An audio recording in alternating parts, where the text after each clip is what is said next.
여기가 몽골이라고요? 나는 창밖을 다시 한번 바라봤어요. 한글 간판이 빼곡한 건물들, 도로를 가득 메운 현대와 기아 자동차들, 그리고 골목마다 보이는 BBQ, GS25, 이마트 24. 5년 전 떠났던 울란바토르는 온데간데 없고 마치 서울의 한 구역을 그대로 옮겨놓은 듯 했습니다. 아니, 이건 말도 안 돼. 중얼거리는 내 말의 기사가 백미러로 나를 힐끔 쳐다봤어요. 아, 한국에서 오셨군요? 많이 놀라셨나 봐요. 그의 말에 나는 고개를 절레절레 흔들었습니다. 아니요, 저 몽골 사람이에요. 그냥. 이게 어떻게? 말을 잇지 못하는 내게 기사가 웃으며 말했어요. 아, 오랜만에 고향에 돌아오셨군요. 지금 울란바토르는 작은 서울이라 불려요. 한글 모르면 밥 먹기도, 버스 타기도, 취업하기도 힘들어요. 심지어 몽골 전통시장에서도 가격표가 한글로 먼저 씌여 있다니까요. 충격에 말문이 막혔습니다. 어떻게 내가 그토록 그리워하던 고향이, 내가 유학 생활을 하던 그 나라를 복제한 도시가 되어버렸을까요? 그것도 누구의 강요도 아닌 몽골 사람들 스스로의 선택으로. 제 이름은 탱게르, 몽골 울란바토르에서 나고 자란 평범한 몽골인입니다. 5년 전 저는 한국의 서울대학교 국제관계학과에 입학하게 되었어요. 지금 생각해보면 그 순간이 제 인생의 전환점이었습니다. 특별한 재능이 있었던 것도 아니고 부유한 집안에서 태어난 것도 아니었지만 운 좋게 장학금을 받아 한국으로 떠날 수 있었어요. 처음 인천공항에 도착했을 때의 기억이 생생합니다. 낯선 언어, 빠른 걸음으로 스쳐 지나가는 사람들, 그리고 어디서든 들리는 한국어 방송. 모든 것이 낯설고 두려웠어요. 내가 정말 여기서 5년을 버틸 수 있을까? 불안한 마음으로 서울행 공항버스에 몸을 실었습니다. 첫 학기는 악몽 같았어요. 한국어 실력이 부족해 수업을 따라가기도 힘들었고 친구를 사귀는 것도 쉽지 않았습니다. 밤마다 몽골의 가족들이 그리워 기숙사 이불을 붙잡고 울었어요. 한 번은 수업 중에 교수님의 질문을 제대로 이해하지 못해 모두가 보는 앞에서 망신을 당했습니다. 그날 밤 어머니에게 전화해서 그만두고 몽골로 돌아가고 싶다고 울먹였어요. 그때 어머니가 해주신 말씀이 아직도 귓가에 맴돕니다. 탱게르, 내 앞에 있는 산이 아무리 높아도 한 걸음씩 오르다 보면 언젠가는 정상에 설 수 있단다. 그 말씀을 새기며 저는 포기하지 않고 하루하루를 견뎌냈어요. 점차 한국어가 늘고 한국 친구들도 생기기 시작했습니다. 특히 제 룸메이트 민준이는 제게 한국 문화를 이해하는데 큰 도움을 주었어요. 그는 저를 자기 고향 부산으로 데려가 가족들에게 소개해주기도 했습니다. 민준이 어머니는 제가 몽골 음식이 그리울까봐 인터넷에서 몽골 요리법을 찾아 허르헉을 만들어주셨어요. 비록 맛은 조금 달랐지만 그 따뜻한 마음이 저를 감동시켰습니다. 3학년 때는 한국 기업에서 인턴십을 할 기회가 생겼어요. 그곳에서 저는 한국의 놀라운 기술력과 효율적인 업무 방식을 직접 경험했습니다. 때로는 빠른 속도와 완벽을 추구하는 문화에 지치기도 했지만 한국인들의 열정과 끈기에 감탄하게 됐어요. 이런 정신이 한국을 이렇게 빠르게 발전시킨 원동력이구나라고 생각했습니다. 하지만 한국 생활에 적응할수록 마음 한구석에는 이상한 죄책감이 자리 잡았어요. 몽골 전통 명절에 학교 시험 때문에 참석하지 못하거나 몽골어보다 한국어가 더 자연스럽게 나올 때면 내가 내 뿌리를 잊어가고 있는 건 아닐까? 하는 고민이 들었습니다. SNS에 올라오는 몽골 소식을 보며 고향에 대한 그리움에 가슴이 아팠어요. 졸업을 앞두고 많은 친구들이 한국 대기업에 취업하거나 대학원에 진학했습니다. 저에게도 서울의 대기업에서 제안이 왔어요. 조건은 매력적이었고 이미 한국 생활에 익숙해진 저로서는 더없이 좋은 기회였습니다. 하지만 마음 한구석에서는 고향에 대한 그리움이 커져만 갔어요. 고민 끝에 저는 몽골로 돌아가기로 결심했습니다. 내가 배운 것을 몽골의 발전을 위해 써야 한다는 사명감이 들었어요. 인천공항에서 비행기를 기다리며 마지막으로 한국 친구들과 찍은 사진을 보니 눈물이 났습니다. 5년 전 두려움에 떨며 첫 발을 내디뎠던 그 공항에서 이제는 아쉬움을 안고 떠나는 제 모습이 너무 다른 것 같았어요. 한국에서의 시간은 저를 완전히 새로운 사람으로 만들어 놓았습니다.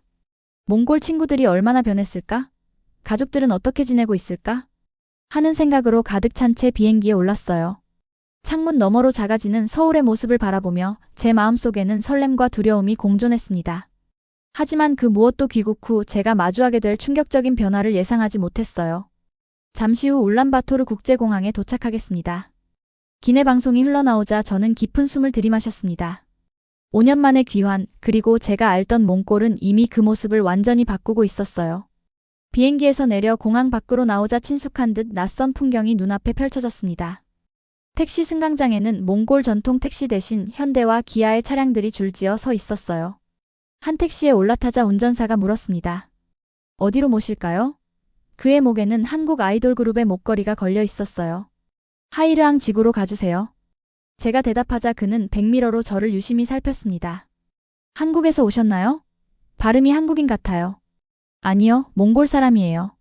한국에서 유학했을 뿐이죠. 택시 기사의 눈이 반짝였어요. 아, 대단하시네요. 제 아들도 한국 유학을 꿈꾸고 있어요. 어떻게 하면 될까요? 창밖으로 보이는 풍경은 더 놀라웠습니다.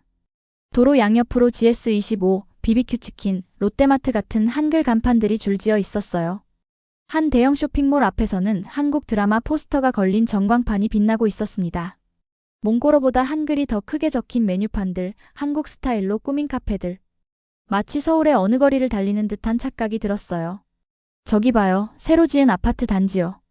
택시 기사가 가리킨 곳에는 현대 힐스테이트, 울란바토르라는 대형 현수막이 걸린 고층 아파트 단지가 보였습니다. 지금 몽골에서 제일 비싼 집이에요. 모두들 한국식 아파트에 살고 싶어 해요. 집에 도착하자 어머니가 문 앞에서 저를 기다리고 계셨어요. 5년 만에 만난 어머니는 여전히 따뜻했지만 어딘가 달라 보였습니다. 단정하게 올린 머리에 파스텔 톤의 원피스를 입은 모습이 꼭 한국 드라마에 나오는 중년 여성 같았어요. 탱게르, 드디어 왔구나. 어머니가 저를 꼭 안아주셨습니다. 집 안으로 들어서는 순간 또 한 번 충격을 받았어요. 현관에는 한국식 신발장이 있었고 바닥은 온돌 난방 시스템으로 따뜻했습니다. 벽에는 한국에서 유행하는 포인트 벽지가 붙어 있었고 주방에는 김치 냉장고가 자리하고 있었어요. 엄마, 집이 완전히 달라졌네요. 제가 놀라서 물었어요. 어머니는 웃으시며 대답하셨습니다. 네가 한국에 간 뒤로 몽골도 많이 변했단다. 특히 우리 동네는 한국 기업들이 많이 들어오면서 거의 작은 서울이 됐어. 어머니가 저녁 식사를 준비하셨습니다. 테이블 위에는 상상도 못했던 음식들이 올라왔어요. 김치찌개, 잡채, 그리고 불고기까지. 한 입 먹어보니 한국에서 먹던 그 맛 그대로였습니다. 엄마, 이거 어디서 배우셨어요? 깜짝 놀라 물었어요. 유튜브로 배웠지. 요즘은 몽골 아줌마들 사이에서 한국 요리가 대세야. 우리 동네 아줌마들 모임에서도 누가 김치를 더 맛있게 담그나 경쟁한다니까. 어머니가 자랑스럽게 말씀하셨습니다. 그때 동생 나랑이 학교에서 돌아왔어요. 5년 전에는 초등학생이었던 동생이 이제는 훌쩍 자라 중학생이 되어 있었습니다. 동생은 저를 보자마자 한국어로 인사했어요. 오빠, 안녕. 드디어 왔네. 보고 싶었어. 놀라서 동생을 바라봤어요. 너 한국어를 어떻게? 학교에서 배웠어. 우리 학교는 한국어가 필수 과목이야. 다음 날 대학 동창인 바트야르가 저를 불러냈어요. 시내 한복판에 있는 한국식 카페에서 만나기로 했습니다. 카페에 들어서자 한국에서 보던 것과 똑같은 인테리어에 또 한 번 놀랐어요. 바리스타는 한국어로 주문을 받고 있었고 메뉴판은 한글이 먼저 쓰여 있었습니다. 바트야르는 제가 생각했던 것보다 훨씬 세련된 모습으로 변해 있었어요. 한국 스타일의 헤어스타일에 한국 브랜드 옷을 입고 있었습니다. 탱게르, 얼마나 기다렸는지 몰라. 그는 반갑게 저를 안아주었어요. 어때, 우리 몽골이 많이 변했지? 너무 놀라서 말도 안 나오네. 마치 서울에 온 것 같아. 제가 앉으며 말했습니다. 그게 바로 우리가 원하는 거야. 몽골을 제2의 서울로 만드는 것. 바트야르가 자신있게 말했어요. 너 한국에서 유학했다고 하니까 모두들 부러워해. 이제 취업은 걱정 없겠다. 그게 무슨 말이야? 요즘 몽골에서는 한국에서 공부했다는 이력서 한 줄이면 어디든 취업할 수 있어. 특히 한국 기업들이 많이 들어오면서 한국어 할 줄 아는 인재를 찾고 있거든. 바트야르가 설명했습니다. 카페를 나와 거리를 걷는데 친구가 갑자기 물었어요. 솔직히 어때? 몽골이 이렇게 한국화된 것이? 잠시 생각하다 대답했습니다. 아직 잘 모르겠어. 놀랍기도 하고 한편으론 조금 낯설기도 해. 우리 고유의 문화는 어디로 간 걸까? 바트야르의 표정이 진지해졌어요. 그런 걱정을 하는 사람들도 있어. 우리 전통을 잃어버리는 건 아닌지. 하지만 대부분은 이것이 발전이라고 생각해. 한국처럼 빠르게 성장하고 싶은 거지. 그날 저녁 더 많은 친구들과 모임을 가졌습니다. 한국식 고깃집에서 열린 모임에는 대학 동기들이 모두 모였어요. 놀랍게도 모두가 제게 한국에 대해 물었습니다. 서울의 생활은 어땠는지, 한국 사람들은 어떤지, 한국의 업무 문화는 어떤지. 마치 제가 어떤 신비한 나라에서 돌아온 사람처럼 질문 세례를 퍼부었어요. 친구 중 한 명인 전황이 진지하게 물었습니다. 탱게르, 너는 운이 정말 좋았어. 서울대에서 공부했으니 인생이 보장된 거나 마찬가지야. 나 같은 사람은 한국어를 배우려고 해도 기회가 없어. 어떻게 하면 될까? 그 말에 마음이 무거워졌어요. 제가 우연히 얻은 기회가 이곳에서는 일종의 특권이 되어 있었습니다. 한국어를 할 줄 안다는 것이, 한국 문화를 안다는 것이 이렇게 중요한 사회적 자본이 되어 있다니. 그러나 모든 친구가 이런 변화를 반기는 것은 아니었어요. 오랜 친구 텔멍이 조용히 말했습니다. 솔직히 난 이 변화가 좀 두려워. 우리 몽골의 정체성은 어디로 가는 거지? 전통 가오긴게르가 사라지고 전통 음식점도 줄어들고 젊은이들은 몽골어보다 한국어에 더 관심 있고 이게 정말 옳은 걸까? 저는 답을 찾지 못한 채 그날 밤 집으로 돌아왔습니다. 창밖으로 보이는 도시의 불빛들이 서울의 그것과 너무나 닮아 있었어요. 마음속에는 혼란스러운 감정이 가득했습니다. 한편으로는 몽골이 발전하는 모습이 자랑스러웠지만 다른 한편으로는 우리의 전통과 정체성을 잃어가는 것 같아 걱정됐어요. 고향에 돌아왔지만 이곳이 진정한 제 고향인지 혼란스러웠습니다. 다음 날 아침 어머니께서 제게 부탁을 하셨습니다. 탱게르, 우리 동네 몽골 한국 문화센터에 좀 가줄래? 거기서 한국어 배우는 학생들에게 특강을 해달라고 하는데 네가 직접 한국에서 공부한 경험을 나눠주면 좋을 것 같아. 처음에는 망설였지만 어머니의 부탁을 거절할 수 없었어요. 문화센터로 향하는 길에 울란바토르 시내를 더 자세히 살펴볼 수 있었습니다. 도시 곳곳에 한국 기업들의 간판이 보였고 심지어 버스 정류장 광고판에도 한글이 가득했어요. 한 대형 전광판에서는 한국 드라마 예고편이 흘러나오고 있었습니다. 문화센터에 도착하자 예상보다 훨씬 많은 사람들이 모여 있었어요. 노인부터 초등학생까지 다양한 연령층의 사람들이 한국어를 배우러 왔습니다. 센터장인 오윤 선생님이 저를 반갑게 맞아주셨어요. 탱게르 씨, 정말 감사합니다. 오늘 우리 학생들에게 큰 동기부여가 될 것 같아요. 강의실에 들어서자 약 50명 정도의 학생들이 기대에 찬 눈으로 저를 바라보고 있었습니다. 처음에는 긴장했지만 제 유학 경험과 한국 문화에 대해 이야기하다 보니 자연스럽게 말이 이어졌어요. 질문 시간에는 예상보다 훨씬 심도 있는 질문들이 나왔습니다. 한국의 기업 문화를 몽골에 적용할 수 있을까요? 한국인들은 어떻게 그렇게 짧은 시간에 선진국이 될 수 있었나요? 몽골인으로서 한국에서 차별을 경험한 적 있나요? 강의가 끝나고 한 중년 여성이 다가왔어요. 그녀의 눈가에는 주름이 깊게 패여 있었고 손은 거칠었습니다. 하지만 눈빛만은 어린아이처럼 반짝였어요. 탱게르 씨, 제 이야기를 좀 들어주시겠어요? 그녀의 이름은 알탕치맥 45세의 한부모 가정 어머니였습니다. 그녀는 남편이 사고로 세상을 떠난 후 혼자서 두 아이를 키우고 있었어요. 처음에는 전통시장에서 야채를 팔았지만 수입이 너무 적어 가족을 부양하기 힘들었답니다. 3년 전 우연히 한국 드라마를 보게 됐어요. 처음에는 그냥 재미로 봤는데 점점 한국어가 귀에 들어오더라고요. 그래서 이 문화센터에서 한국어를 배우기 시작했습니다. 6개월 동안 매일 밤 아이들이 잠든 후 한국어를 공부했다고 해요. 그러다 1년 전 몽골에 들어온 한국 화장품 회사의 통역사로 취직했답니다. 지금은 월급이 예전의 3배예요. 아이들을 좋은 학교에 보낼 수 있게 됐고 작은 아파트도 장만했어요. 한국어가 제 인생을 바꿨어요. 그녀의 눈에 눈물이 고였습니다. 제 아들이 이제 한국 대학에 가고 싶다고 해요. 어머니처럼 외국어 하나 제대로 못 배워서 고생하는 일 없게 하고 싶어요. 그녀의 이야기에 가슴이 뭉클해졌어요. 처음으로 몽골의 한국화가 단순한 유행이 아니라 누군가의 삶을 실질적으로 바꾸는 힘이 될 수 있다는 것을 실감했습니다. 다음 날은 어릴 적 다녔던 초등학교를 방문했어요.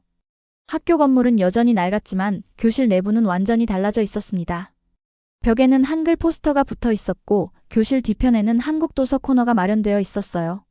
탱게르 선생님 환영합니다. 예전 제 담임 선생님이셨던 바트치맥 선생님이 반갑게 인사하셨어요. 우리 학교가 많이 변했죠? 네, 정말 놀랍네요. 제가 다닐 때는 이런 게 없었는데 3년 전부터 한국교육청과 자매결연을 맺었어요. 한국의 교육 시스템을 많이 도입했죠. 지금은 한국어가 영어 다음으로 중요한 외국어가 됐어요. 수업 참관을 하는 동안 아이들이 한국어로 자기소개를 하는 모습을 볼 수 있었습니다. 놀랍게도 몇몇 아이들은 거의 원어민 수준으로 한국어를 구사했어요. 우리 학교는 한국 학교처럼 방과 후 수업도 도입했어요. 태권도, 케이팝 댄스, 한국 요리 등 다양한 활동을 해요. 선생님이 자랑스럽게 말씀하셨습니다. 그러나 한국식 교육을 모두가 반기는 것은 아니었어요. 쉬는 시간에 만난 다른 교사 두 분이 저에게 고민을 털어놓았습니다. 요즘 아이들은 몽골 전통 문화에 관심이 없어요. 칭기즈칸보다 BTS를 더 잘 알고 몽골 전통 노래보다 K-팝을 더 좋아해요. 한 선생님이 걱정스러운 표정으로 말씀하셨어요. 경쟁 문화도 심해졌어요. 한국처럼 입시 위주 교육으로 변해가는 것 같아 걱정이에요. 우리 고유의 여유로운 교육 방식이 사라지고 있어요. 학교를 나오며 복잡한 생각이 들었습니다. 발전과 전통 사이에서 우리는 무엇을 선택해야 할까요? 한국의 좋은 점만 배울 수는 없을까? 그날 오후 몽골 국립병원을 방문할 기회가 생겼어요. 친구 어르흐바트가 의사로 일하고 있었거든요. 병원 로비에 들어서자 현대적인 의료 장비들이 눈에 띄었습니다. 대부분이 한국산이었어요. 우리 병원은 3년 전 한국의 의료 시스템을 도입했어. 의료진도 한국에서 연수를 받고 왔지. 어르흐바트가 자랑스럽게 설명했습니다. 그는 저를 데리고 병원 곳곳을 안내해 주었어요. 놀랍게도 환자 대기실에는 한국 드라마가 상영되고 있었고 카페테리아에서는 한국 음식을 판매하고 있었습니다.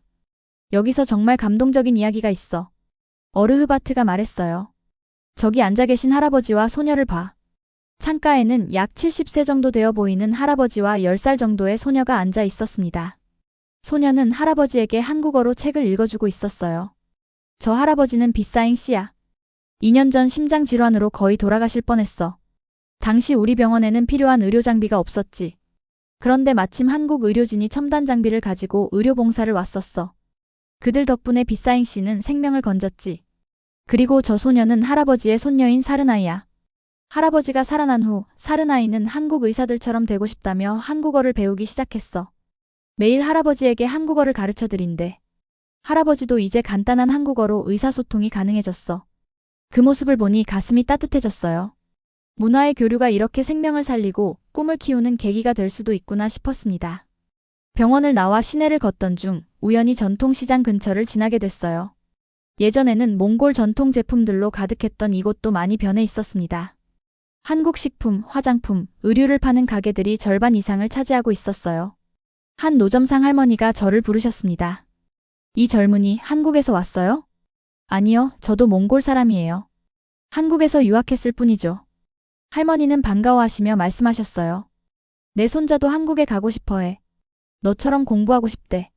근데 요즘 젊은이들은 몽골 것보다 한국 것만 좋아해. 우리 전통은 어떻게 되는 거야? 할머니의 말씀에 무거운 생각이 들었어요. 그때 옆 가게에서 한 젊은 여성이 다가왔습니다. 할머니, 제가 만든 새 상품 보세요. 그녀가 내민 것은 한국식 디자인의 몽골 전통 패턴을 결합한 가방이었어요. 요즘 이런 스타일이 인기가 많아요. 한국의 실용성과 우리의 전통미를 결합했거든요. 그 가방은 정말 독특하고 아름다웠습니다. 현대적이면서도 몽골의 정체성을 잃지 않은 디자인이었어요. 우리가 한국 문화를 받아들인다고 해서 우리 것을 버리는 건 아니에요. 두 문화의 좋은 점을 결합하면 더 멋진 것이 탄생할 수 있어요. 그녀의 말에 새로운 관점이 생겼습니다. 문화 교류는 일방적인 것이 아니라 서로 영향을 주고받는 과정일 수 있겠구나 하는 생각이 들었어요. 저녁에는 대학 동창인 어트경채책이 경영하는 레스토랑을 방문했습니다. 그곳은 몽환퓨전이라는 독특한 콘셉트의 식당이었어요.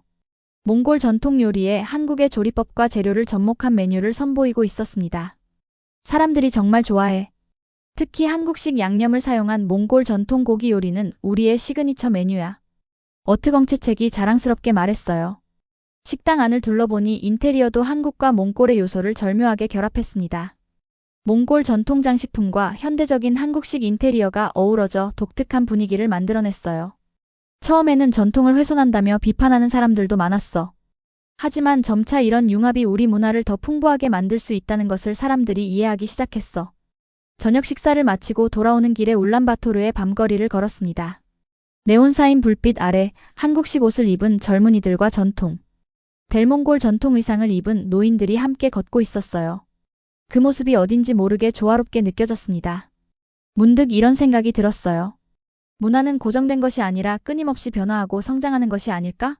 한국 문화의 유입이 몽골의 정체성을 위협하는 것이 아니라 오히려 새로운 형태의 문화적 정체성을 만들어가는 과정일 수도 있겠다는 생각이 들었습니다. 집으로 돌아가는 길에 한 작은 공원을 지나게 됐어요. 그곳에서는 몽골 청소년들이 한국 아이돌 노래에 맞춰 춤을 추고 있었습니다. 그들의 얼굴에는 순수한 즐거움이 가득했어요. 그 모습을 보며 문화의 진정한 가치는 어쩌면 사람들에게 기쁨과 희망을 주는 데 있는 것이 아닐까 하는 생각이 들었습니다. 그날 밤 창밖으로 보이는 울란바토르의 불빛을 바라보며 생각했어요. 5년 전 떠났던 도시는 분명 많이 변해 있었습니다.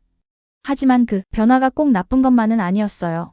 한국 문화의 영향은 분명했지만 그 속에서도 몽골의 정체성은 여전히 살아 숨쉬고 있었습니다.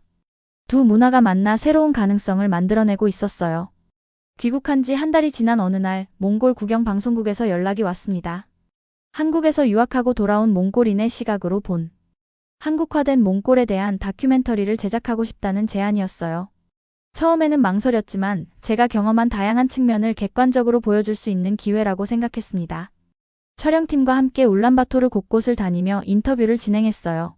한국식 아파트에 사는 가족들, 한국어 학원 학생들, 한국 기업에서 일하는 직장인들, 그리고 전통을 지키려는 노력을 하는 사람들까지 다양한 목소리를 담아내려 노력했습니다. 그 과정에서 가장 인상 깊었던 곳은 몽골 한국혁신센터였어요. 이곳은 몽골의 전통 지식과 한국의 기술을 결합해 새로운 솔루션을 만들어내는 공간이었습니다. 몽골의 전통 유목 지식을 활용해 지속 가능한 주택을 개발하고 몽골 전통 약초와 한국의 현대 의학을 결합한 새로운 치료법을 연구하고 있었어요. 센터장인 바트톨가 박사는 저에게 이렇게 말했습니다. 문화교류의 진정한 의미는 단순히 다른 문화를 모방하는 것이 아니라 서로의 강점을 결합해 새로운 가치를 창출하는 데 있습니다. 우리는 한국의 기술과 효율성을 배우되 몽골의 지혜와 가치를 잊지 않으려 노력하고 있어요. 다큐멘터리 촬영 마지막 날, 제 모교인 울란바토르 대학을 방문했습니다. 그곳에서 국제학부 학생들과 대화할 기회가 있었어요. 한국 문화가 우리 몽골을 잠식하고 있다고 생각하나요? 한 학생이 물었습니다. 잠시 생각하다 대답했어요. 처음에는 저도 그런 걱정을 했어요. 하지만 이제는 다르게 봐요. 문화는 살아있는 유기체처럼 끊임없이 변화하고 성장합니다. 중요한 것은 우리가 다른 문화의 좋은 점을 받아들이면서도 우리의 정체성을 잃지 않는 균형을 찾는 거예요. 다른 학생이 손을 들었습니다. 한국에서 배운 것 중 몽골에 꼭 필요하다고 생각하는 것은 무엇인가요? 열정과 끈기, 그리고 공동체 의식이요. 망설임 없이 대답했어요. 한국인들은 불가능해 보이는 목표도 포기하지 않고 함께 노력해 이루어내는 힘이 있어요. 그 정신을 우리도 배울 필요가 있다고 생각합니다. 다큐멘터리가 방송된 후 많은 사람들이 공감한다는 메시지를 보내왔습니다. 한국 문화의 영향에 대해 더 균형 잡힌 시각으로 바라볼 수 있게 됐다는 의견이 많았어요. 그리고 저에게도 변화가 찾아왔습니다. 한국 기업과 몽골 기업 사이에 문화 컨설턴트로 일하게 됐어요. 두 문화 사이의 다리 역할을 하며 서로를 더 깊이 이해할 수 있도록 돕는 일이었습니다. 어느 날 저녁 가족과 함께 집에서 식사를 하고 있을 때였어요. 식탁 위에는 어머니가 만든 김치와 몽골 전통 요리 보츠가 함께 놓여 있었습니다. 동생은 한국 드라마를 보며 한국어를 배우고 아버지는 한국식 온돌 시스템 덕분에 따뜻한 방에서 몽골 전통차를 마시고 계셨어요. 그 모습을 보며 문득 깨달았습니다. 이것이 바로 진정한 문화교류의 모습이 아닐까? 우리는 한국 문화를 받아들이면서도 우리의 것을 잃지 않았어요. 오히려 두 문화가 만나 더 풍요로운 일상을 만들어내고 있었습니다. 창밖으로 보이는 울란바토르의 밤하늘을 바라보며 생각했어요. 문화의 경계는 점점 희미해지고 세계는 더 가까워지고 있습니다. 중요한 것은 서로의 차이를 인정하고 존중하면서 함께 성장해 나가는 것이 아닐까요? 그것이 바로 우리 몽골인들이 한국 문화를 받아들이는 방식이었습니다. 강요된 것이 아닌 우리가 선택한 변화. 그리고 그 선택 속에서 우리는 새로운 정체성을 만들어가고 있었어요. 오늘의 사연은 여기까지입니다. 어느 누구도 강요하지 않았고 그 누구도 시키지 않았습니다. 몽골 사람들은 스스로 한국을 선택했고 그 속에서 새로운 가능성을 발견했습니다. 문화의 힘은 바로 이런 것이 아닐까요? 오늘도 세계 곳곳에서 한국을 닮아가는 도시들이 생겨나고 있습니다. 긴 영상 시청해주셔서 감사합니다.